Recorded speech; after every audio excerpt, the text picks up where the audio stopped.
This training is brought to you from the Disability Services Program at SAFE, which is located in Austin, Texas. SAFE stands for Stop Abuse for Everyone, and that's our mission. I'm Rashid Amrani. I'm the Community Engagement Coordinator at Disability Services here at SAFE. Welcome back to the Roll Call Training Series. This is Unit 3, Power and Control. Today's learning objectives are to first give an overview of power and control and how power and control dynamics are similar in all abusive relationships. Then, we'll examine power and control dynamics specifically for children with disabilities. And lastly, we'll compare and contrast abuse dynamics between children with and without disabilities. The original Power and Control Wheel model was developed in 1984 by the Domestic Abuse Intervention Project in Duluth, Minnesota. After several months of conducting focus groups with survivors, offenders, and criminal justice staff, they documented the most common abusive behaviors and tactics used against women. They found that adults who abuse use power and control over their victims in some very similar ways. The Power and Control Wheel shows how abusers wear down, create fear, isolate, and control the people they harm. This training covers 3 different Power and Control Wheels. The first one on the next page shows the behaviors and tactics that abusers use to dominate and control another person. The second wheel shows how abusers use power and control against adults with disabilities.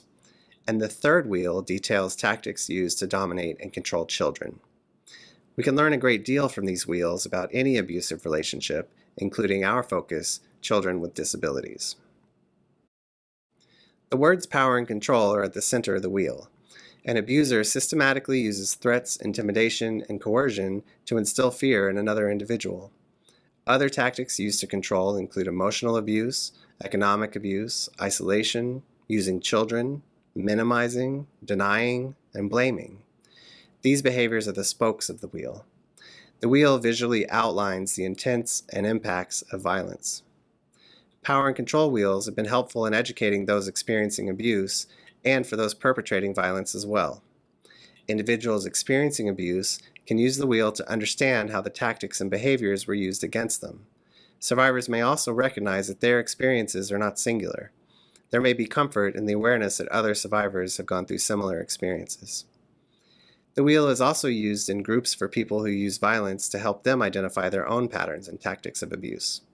Seeing these patterns of violent behavior can be helpful for those who are motivated to change, along with better intervention programs, therapy, and other mental health and therapeutic interventions. The wheel is also used in law enforcement and prosecutor trainings. The information can be useful in identifying why someone might return to an abusive partner, why someone wasn't able to leave, or why someone who has been abused might be hesitant to cooperate with law enforcement. To summarize, power and control wheels can be used to illustrate the patterns, intent, and impact of the violence. This model can also be useful in identifying common and specific behaviors and characteristics of abusive relationships. And finally, power and control wheels can be used to provide insight into common misunderstandings about the dynamics of abuse and answer the common question, why would someone stay in an abusive relationship? This second power and control wheel shows the dynamics of abuse between an adult with a disability and an intimate or romantic partner. Keep in mind that while the tactics on this wheel refer to adult survivors, many of them are similar to tactics used with children with disabilities. Let's take a closer look at this second power and control wheel. Many of the spokes in this second wheel are similar to the spokes in the original wheel. For example, economic abuse is on the original wheel and this one. But for individuals with disabilities, a partner or parent or family care provider may control disability-related resources and income. Isolation is another tactic present on both wheels. An abusive partner might reduce or restrict the mobility of a person with a disability. Sometimes, a partner who acts as a caretaker may refuse to help their partner get out of bed or into their wheelchair in an attempt to isolate them from others. Withholding support or treatment can include the refusal to administer medication or give the wrong amount of medication. The abuser could also threaten to withdraw vital life support equipment. These are just a few examples of how people can use their partner's disability to gain power and control. This power and control wheel contains information about the abuse of children. A familiar tactic, intimidation, looks a little different when considering children. For children, sometimes a simple look, action, or gesture can instill fear. Emotional abuse is not specific to only children, but put-downs, name-calling, and shaming are often used against children to gain control. Also, abusers can manipulate children to gain their confidence and trust, or use children inappropriately as an intermediary to give and get information to and from others, maybe even from another parent. Or an abuser may treat a child as an adult confidant and share information that might not be appropriate for that child. Economic abuse can be withholding basic needs like food or hygiene or a bed, or giving or withholding money to control behavior. Abusers can gain control by threatening children with abandonment, parental suicide, physical harm, confinement, or harm to pets and other loved ones. Children can also be controlled with threat of institutions. An abuser can threaten to involve the police or the courts or the school or CPS or even juvenile detention. And finally, children can be isolated as a tactic for control. An abuser can control a child's access to parents, grandparents, peers, adults, teachers, and even siblings. Let's examine tactics for gaining power and control across all three wheels. The reason there are different wheels for specific populations is to demonstrate how abusers may specifically target a particular group, such as adults or children with disabilities. While specific tactics might change, the underlying methods are fairly consistent. Abusers use intimidation, fear, and coercion to gain compliance. They may also make threats, use emotional abuse, isolate a person, minimize the abuse, blame and shame their victims, threaten to abandon them, and limit access to other freedoms as well. After looking at the three examples of power and control wheels, one can begin to imagine the additional dangers faced by children with disabilities. The tactics and behaviors available to an abuser to gain power and control are compounded.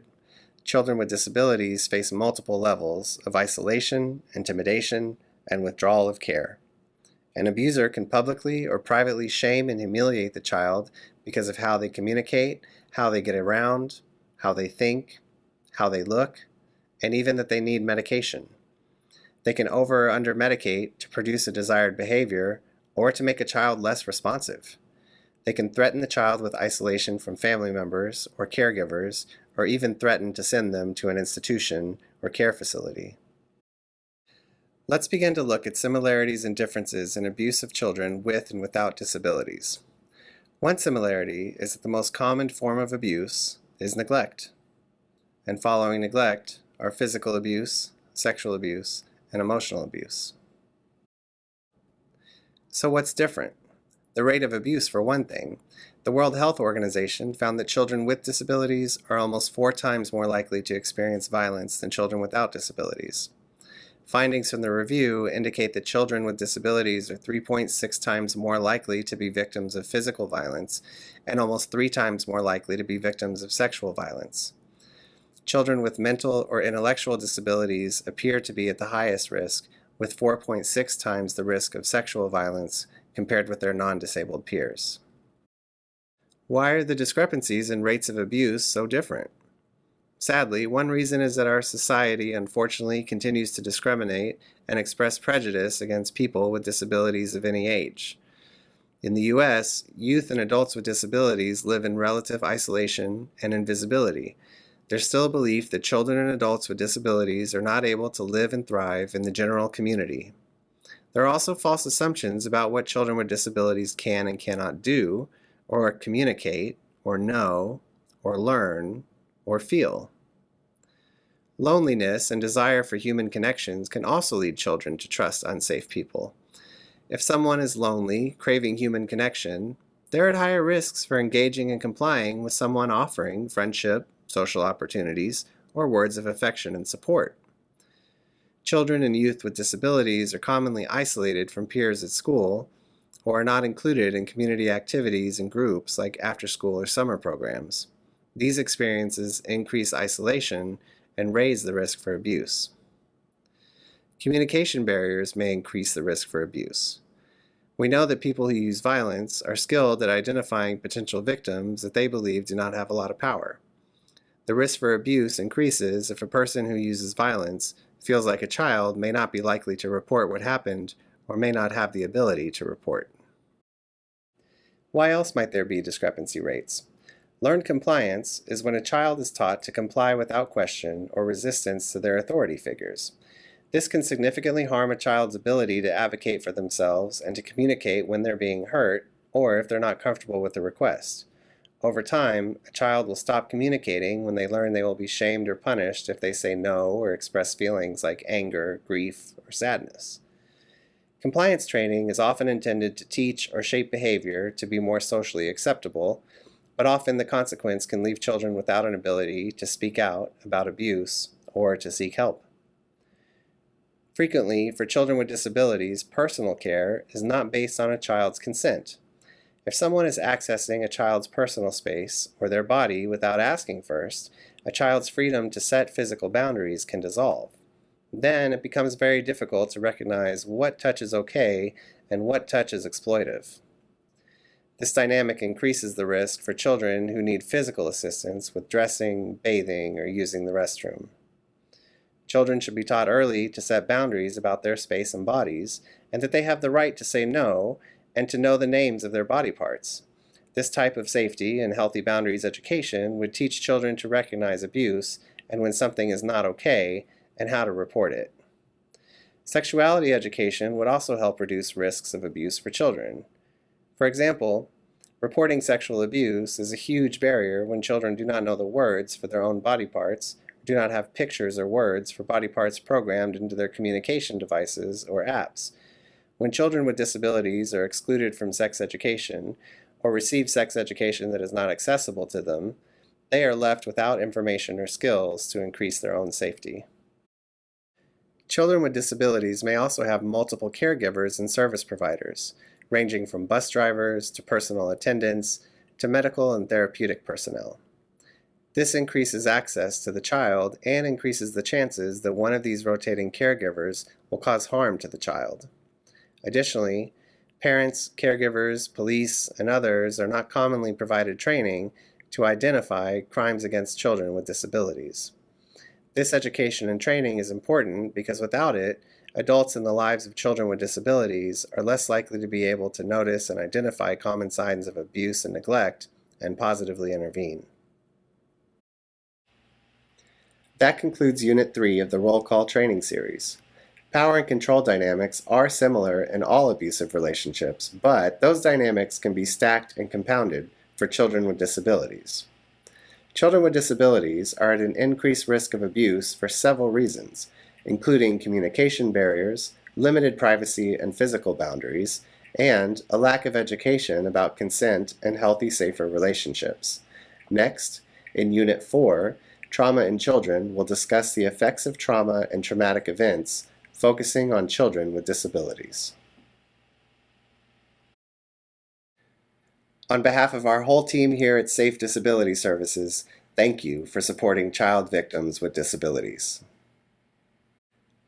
SAFE's digital guide provides tips on working with children with disabilities, including autism spectrum, communication disability, intellectual disability, mental health disability, and children who are deaf, deafblind, deaf-disabled, or hard of hearing.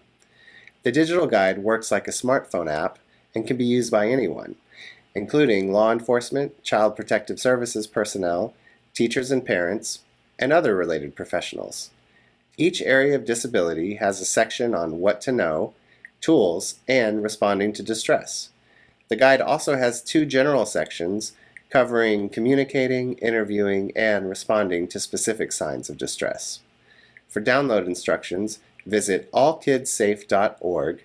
You can also find the link in the video description below, along with other helpful resources.